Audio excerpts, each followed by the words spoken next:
So now we just want to show you in our final clip about building up your spray race and handling facilities, what we have done and how it's working.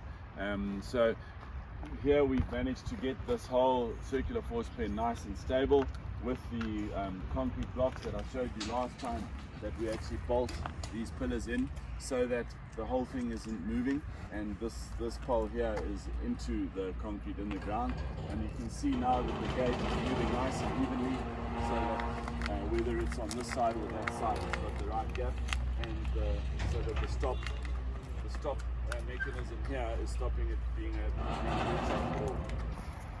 Here we've started filling up the foot bars in preparation for the cows to come through with the two different bars. We have gone and put a step in here because they're so deep. We want a lot of water so it doesn't get dirty quickly, doesn't just become mud. But the downside of that is that they're really quite a big step for the cows to step out. So we've put another step within the foot bar to help them get out on their way into the spray race. So at the front here where the scale is, we've put a step down so that once we put the scale with the load cells that you see here, the floor is now level. So as the cows come through, they go straight onto this floor. They don't even know that they're standing on the scale, and they get caught in the crush at the end here. So it's also important that this air is well drained. So because everything else has gone above ground, raised up as high as it is, we've got the scale is still above ground. So even when it rains a lot and the whole area is muddy around here, your sensors will be high and dry, which is critical to keeping them working reliably.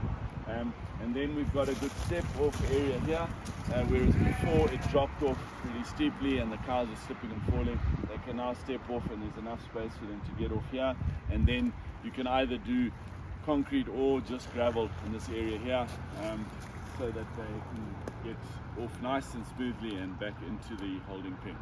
And so what we have done as well is, you can see here, we've built up the sides of the floor so that within the race, so that as the cows walk from the spray race to here, all the water is going to drain back nicely. Nothing's going to drain off the sides and make mud along where the people are walking.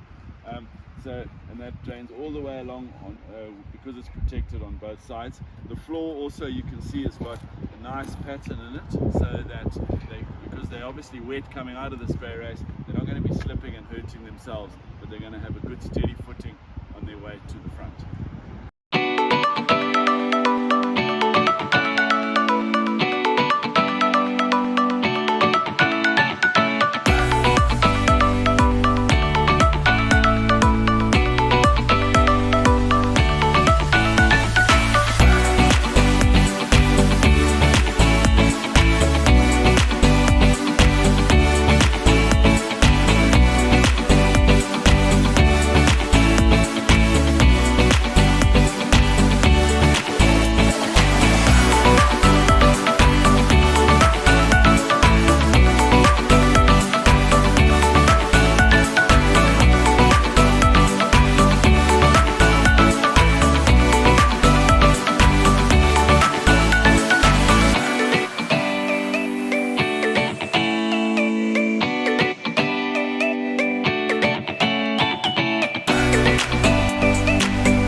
So it's really important when they come through the other side of the spray race, once they've been dipped, that you look for lines along the side of the cow. You want to see that she's wet throughout and there's no dry strips, including underneath and on her back, and also that she's soaked in her ears and under her tail, because those are the places that the ticks are going to harbor. So you can see here these cows are soaked right through, which is exactly what we want from a spray race.